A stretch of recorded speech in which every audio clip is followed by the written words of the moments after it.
Final voter তালিকা থেকে যাদের নাম ডিলিট হয়ে গেছে তারা কিভাবে নাম তোলার জন্য অফলাইনে আবেদন করবেন, মানে একটা সাদা কাগজে দরখাস্ত করে আবেদন করতে হবে। সেটা ডিস্ট্রিক্ট ইলেকশন অফিসার বা জেলা নির্বাচন আধিকারিকের কাছে করতে হবে।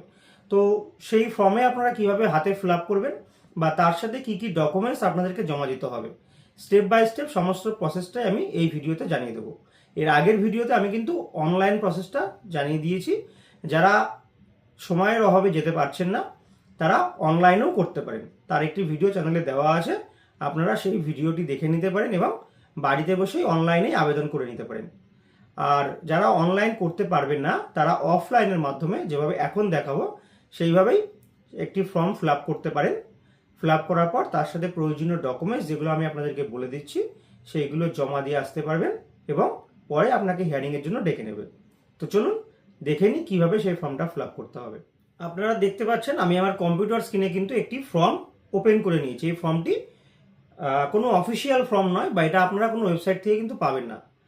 বিভিন্ন জিরক্সের দোকানে এই ফর্মটা আপনারা পেয়ে যাবেন বা আমি আমার এই ভিডিও ডেসক্রিপশন বক্সে এই ফর্মের লিঙ্কটাকে দিয়ে রাখবো, আপনারা সেখান থেকে ডাউনলোড করে নিতে পারেন। তো প্রথমেই যেটা করতে হবে, দরখাস্ত করার জন্য প্রথমে মাননীয় জেলা নির্বাচন আধিকারিক বা ডিইও ও জেলা শাসক, আমাদের ক্ষেত্রে নদিয়া বলে আমি নদিয়া লিখে রেখেছি, আপনার ক্ষেত্রে যার যে জেলা হবে আপনারা সেই জেলাটা এখানে লিখে দেবেন। বিষয় কি বলছে, জনগণনা নিবন্ধন আইন 1950-এর ধারা 24A অনুসারে চূড়ান্ত ভোটার তালিকা থেকে নাম বর্জনের বিরুদ্ধে আপিল। এই যে আপিল বা অ্যাপিল, এটা কিন্তু অনলাইনেও করা যায়। তো তারপর মাননীয় মহাশয়, আমি মানে এখানে আপনার নাম দিতে হবে। এই যে এখানে যার নাম ভোটার তালিকা থেকে কেটে গেছে তার নামটা এখানে বসিয়ে দিতে হবে, এখানে আপনার নাম বসাবেন। তারপরে আছে পিতা মাতা বা স্বামীর নাম। আপনার ভোটার কার্ডে যে নামটি আছে, পিতা হলে পিতা, মাতা হলে মাতা বা স্বামীর নাম হলে স্বামীর নাম, সেই নামটি এখানে বসিয়ে দেবেন। এরপর বলছে 28শে ফেব্রুয়ারি 2026 তারিখে প্রকাশিত চূড়ান্ত ভোটার তালিকা থেকে আমার নাম বর্জনের বিরুদ্ধে এই মর্মে আনুষ্ঠানিক আপিল জানাচ্ছি। তারপর দেখুন লেখা আছে আমার ভোটার বিবরণ নিম্নরূপ। এখানে যে এপিক নাম্বারটি লেখা আছে, এখানে আপনার যে ভোটার কার্ডের নাম্বার আছে যেটা ডিলিট হয়ে গেছে আর কি, সেই কার্ডের নাম্বারটি এখানে বসিয়ে দিন। তারপরে দেখুন আছে বিধানসভা কেন্দ্রের নাম্বার, আপনাদের অ্যাসেম্বলি কনস্টিটিউয়েন্সি যার যেটা বিধানসভা, সেই বিধানসভার শুধু নাম্বারটা। যেমন ধরুন আমার যেমন 87 রানাঘাট উত্তর পশ্চিম, তাহলে আমি কিন্তু এই ঘরটায় যেখানে নাম্বারটা আছে এই ঘরে শুধুমাত্র 87 লিখে দেবো। আপনাদের ক্ষেত্রে যেতে হবে আপনারা সেটা লিখবেন। তারপরে আছে নাম, এইখানে নাম আছে, এখানে আমি লিখবো রানাঘাট উত্তর পশ্চিম। তো প্রথমে নাম্বার, তারপরে নামটা আমরা লিখে দেবো। এরপরে আছে পার্ট নাম্বার। পার্ট নাম্বারটাও আপনারা আপনাদের যে এসআইআর এর ফর্ম সেখানেও পেয়ে যাবেন বা যে হিয়ারিংয়ের নোটিশ আপনারা পেয়েছিলেন সেই নোটিশও কিন্তু পেয়ে যাবেন এবং সিরিয়াল নাম্বারটাও সেখানেই পেয়ে যাবেন। এরপর বলছে সম্প্রতি বিশেষ নিবিড় পুনর্বিবেচনা চলাকালীন আমার নাম ডিলিটেড হিসেবে চিহ্নিত হয়েছে বলে জানতে পেরেছি। আমি বিনীতভাবে জানাচ্ছি যে আমি উপরে উল্লেখিত ঠিকানার স্থায়ী ও সাধারণ বাসিন্দা। আমি উক্ত ঠিকানা থেকে স্থায়ীভাবে অন্যত্র স্থানান্তরিত হইনি। আমি মৃত নই এবং আমার নামের কোনো দ্বৈত নিবন্ধন নেই, মানে অন্য কোনো জায়গাতেও আমার নাম নেই। অতএব এই নাম বর্জনের সংশোধন প্রক্রিয়ায় সময় অনিচ্ছাকৃত ত্রুটির ফল বলে প্রতীয়মান হচ্ছে। আপনার সদয় যাচাই ও প্রয়োজনীয় পদক্ষেপের জন্য নিম্নলিখিত নথিপত্র সংযুক্ত করলাম: বয়সের প্রমাণপত্র, সেই সঙ্গে আধার কার্ড, ভোটার কার্ড, পাসপোর্ট, বিদ্যুতের বিল। অতএব মহাশয়ের কাছে বিনীত অনুরোধ এই যে বিষয়টি দ্রুত বিবেচনা করে প্রয়োজনীয় ব্যবস্থা গ্রহণপূর্বক আমার নাম পুনরায় ভোটার তালিকায় অন্তর্ভুক্ত করার ব্যবস্থা করবেন, যাতে আমি আসন্ন বিধানসভা নির্বাচনে আমার সাংবিধানিক ভোটাধিকার প্রয়োগ করতে পারি। এরপরে দেখুন আছে ধন্যবাদান্তে বিনীত দিয়ে এখানে আপনার স্বাক্ষর, যে নাম লেখা জায়গাটা আছে এই যে এখানে আপনি আপনার সই করে দেবেন। সেটাই বাংলায় করলে বাংলায় করবেন, ইংরাজিতে করলে ইংরাজি, আপনার ব্যাপার। সব থেকে যেটা ইম্পর্টেন্ট জিনিস সেটা হচ্ছে ফোন নাম্বার। এই যে যেখানে মোবাইল নাম্বারের ঘর আছে এখানে আপনার ফোন নাম্বারটি বসিয়ে দেবেন। একটা বা দুটো ফোন নাম্বার বসিয়ে দেবেন যাতে ডিএম অফিস থেকে যখন আপনাকে ফোন করবে তখন যেন তারা ফোনে পায়। তো সেরকম একটি ফোন নাম্বার এখানে বসিয়ে দেবেন। এরপর এই চিঠিটায় আর একটা জিনিস যেটা নেই, সেটা আপনারা যদি আরও অনেক রকম চিঠি আপনারা জেরক্সের দোকানে পাবেন, তো দেখবেন এই জায়গাটায় আর একটা জিনিস কিন্তু লেখা থাকবে, যেখানে বলা থাকবে যে আমি এই চিঠির সঙ্গে আরও কিছু ডকুমেন্টস সংযুক্ত যেগুলো করলাম সেগুলোর নাম লিখে দিতে হবে। মানে আপনি এই দরখাস্তের সঙ্গে যেই কাগজগুলো জমা দেবেন সেই কাগজগুলোর নাম সিরিয়াল বাই 1, 2, 3, 4 করে এখানটায় লিখে দেবেন।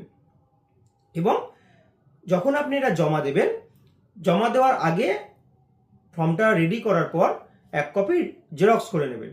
সেই জেরক্সেই কিন্তু আপনাকে ডিএম অফিস থেকে রিসিভ করে দেবে। তো এইভাবেই আপনারা ফর্মটা আমি যেরকমভাবে দেখালাম এইভাবেই আপনারা হাতে ফিল আপ করতে পারেন। তো চলুন এবার জেনে নিই কী কী ডকুমেন্টস আপনারা এর সাথে দেবেন।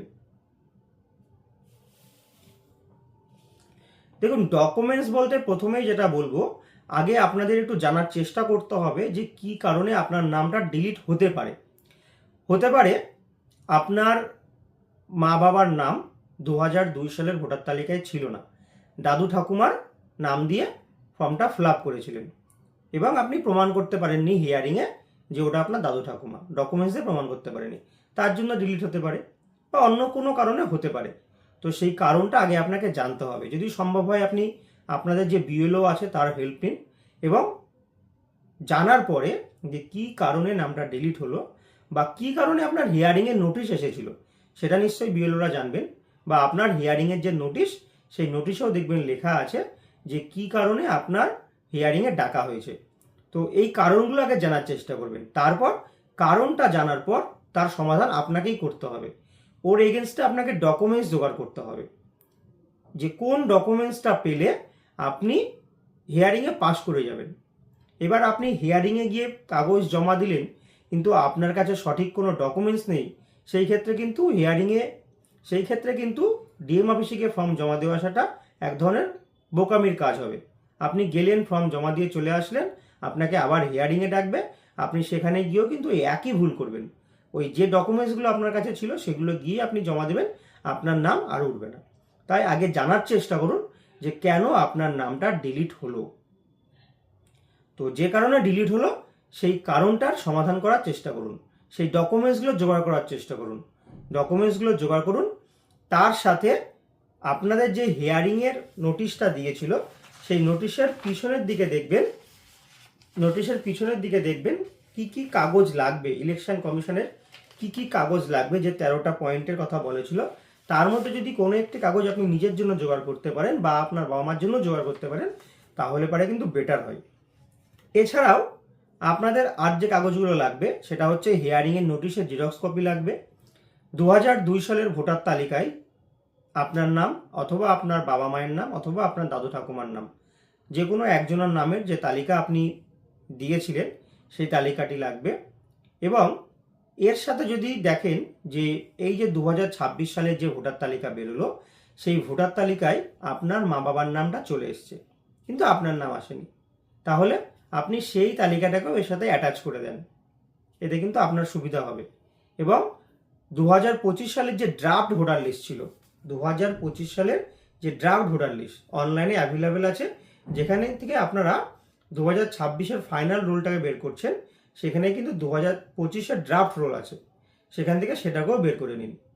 তাহলে এই 3 ধরনের ভোটার লিস্ট আপনি এর সঙ্গে অ্যাটাচ করে দেবেন। তো এইভাবেই আপনারা ফর্মটা ফিল আপ করবেন এবং প্রয়োজনীয় কাগজ জমা দেবেন। আজকের মতো এখানেই শেষ করছি। এইটুকুনি নিয়ে যাদের কোনো মন্তব্য বা কমেন্ট করার আছে তারা অবশ্যই কমেন্ট করুন, আমি চেষ্টা করব রিপ্লাই দেওয়ার।